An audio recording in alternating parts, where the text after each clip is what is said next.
I became a member of PBCA subsequent to joining the Diversified Professional Coaches, where I'm an associate coach with this firm based in Orlando. And from that, I went to the PBCA certification course to become a certified professional business coach. And from there, I started paying my dues to join the PBCA to be part of the network. I was contacted by Jim Peterson, whom I have actually known for a number of years, and we talked about the notion of putting together an entity to provide leadership training in the corporate world. Excuse me. And from there, he met with his now partners to start up the DPC firm. And he pointed out, and with his knowledge of my military career, that a lot of what I had been doing really was coaching, even though I didn't know it by that name. I led by asking questions. I mentored a lot of people in transition, and as well as along inside of their careers. And so it became a natural when he said, take a look at this. So I did. I was intrigued, and I realized that I could turn a lot of my consulting work into coaching. And so with the formal training that I received from the PBCA, it became a natural. And I have now learned how to convert almost all consulting into coaching. And I find it extremely rewarding. There's actually a stark difference between consulting and coaching. In consulting, we as a consultants are hired to be able to do something and deliver something. So it may be a project, it may be some training, whatever it is, we get hired to deliver a product. Compare that or contrast that with coaching. Coaching is bringing out the best in your clients or folks who are interested in coaching, so that they can make themselves a better version of who they are. And on a practical side of it, coaching is about asking the right questions and helping that individual formulate those answers for themselves versus consulting, which may be asking the questions for what's to be delivered and then delivering that whatever it is. The greatest advantage to be belonging to an association, which you do need to think about as a community, are people who are like minded, but who may in fact come from totally different frames of reference and walks of life. What I value about the PBCA is the depth and the breadth of differences in where people are and what they do, and maybe to some degree how they do it. But it still all comes under the common umbrella of business coaching and improving business leaders. So what I get is my biggest value out of the PBCA are peers, people with different experience than I have, different levels of expertise than even from where I come from, but able to utilize this community of peers to help one another improve. The biggest difference between PBCA and any other coaching organization or association is the fact that the PBCA is specifically focused on business and by extension, business leaders. Most of the other coaching entities, even around the world, so speaking globally, are really into what's called life coaching, even though oftentimes they'll call it executive coaching, coaching executives. But that really ends up being life coaching. And many of those associations or accrediting institutions don't bother with business coaching. They stick to their formula for life coaching or executive coaching. And so there's a what I would call is a very sharp dividing line there. I'm a big fan of buddy coaching. It really is a manifestation of what I learned from being in the U.S. Navy for over 30 years, and that is relying on a team to perform.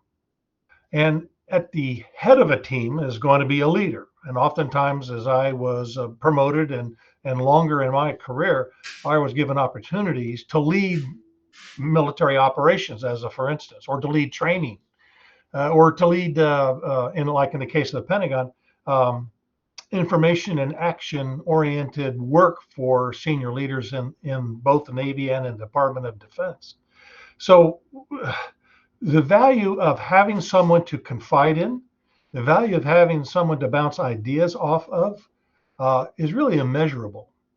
And when you find people that you know, that you like, and who you trust, you can confide almost anything into them without fear of judgment, and certainly not of retribution, since it's outside of your normal chain of event or chain of command, if you will. And so I have always placed a premium on co-coaching or co-mentoring, or just having people whom I can talk with from the lonely positions of being a leader. And so I brought that with me. And so as coaches, we're either coming in and we get to know each other, and I find out what kind of a relationship, professional relationship that we have. I see where I can learn from them by coaching them and then being coached by them. In terms of my initial certification as a professional business coach, I was taught by an original instructor under the name of John Denny, who previously owned and operated the PBCA. And he has a tried and true process for how to coach, A to Z. How do you do it? How do you charge for it? How do you keep it going? How do you shift it? Who do you decide to coach and who do you reject? It's an A to Z process that he spends a week imbuing with us.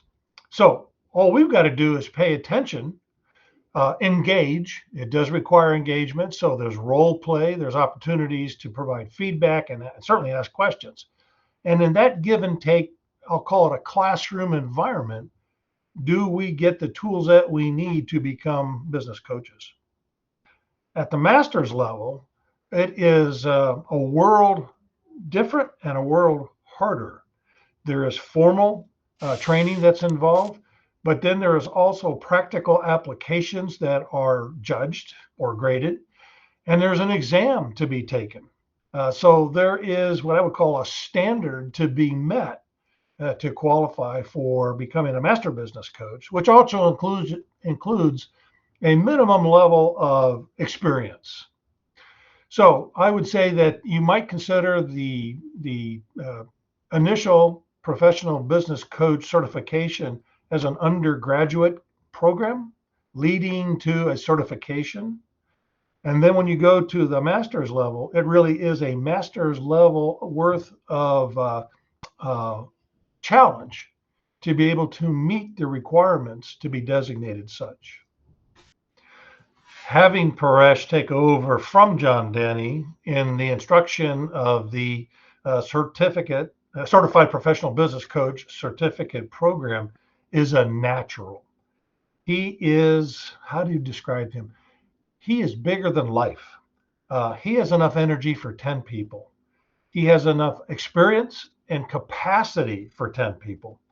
And so the hardest part for Paresh is staying within himself to be able to get that out to those who, like birds in a nest, are eager to eat up what it is that he has to offer. He's the right person at the right time for this program. So it's pretty easy to describe what would be the ideal candidate for the PBCA: professional and business.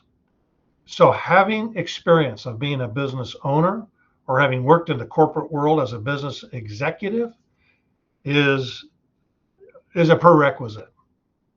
Having now, or maybe I'll say it differently, being able to translate what you knew from your business world into helping others in their business world would be the next prerequisite to being effective as a coach writ large. And then having demonstrated that would pose eligibility for the PBCA. But you're right, you won't get rookies coming out of college to do some studying, get some certification, say, okay, I'm ready to do business coaching. It has to come from an environment of expertise that already is in hand. So PBCA is not looking for what I'll call newbies. They're looking for experienced and sometimes a less flattering term, graybeard. Somebody who's been there, done that, has the T-shirt, and then has a passion to want to be able to pass along the benefits of those lessons learned, including the mistakes, to others. The business operating system that PBCA is now fielding was born on the breadboard of the entrepreneurial operating system by Wickman that has since been built up and opened up by 90 OS or 90 IO. And these companies have a really tremendous platform for a business model framework, quote unquote, operating system. And it is an enterprise operating system. So it comes with a lot of parts. It comes with a lot of coordination. It can be somewhat complicated to understand and take it all in. But when you take it sort of a piece by piece to bring it into like your company's environment and bring you an operating system, that would include a customer relations management program. It would provide for the coach an ability to have a system to advise and continue to work with clients. So the BOS, the business operating system, is now going to be proprietary to the PBCA, having now earned and obtained what we could from the EOS system and the 90IO version of that system. So what it really kind of boils down to, it's the best practice enterprise operating system that can be found.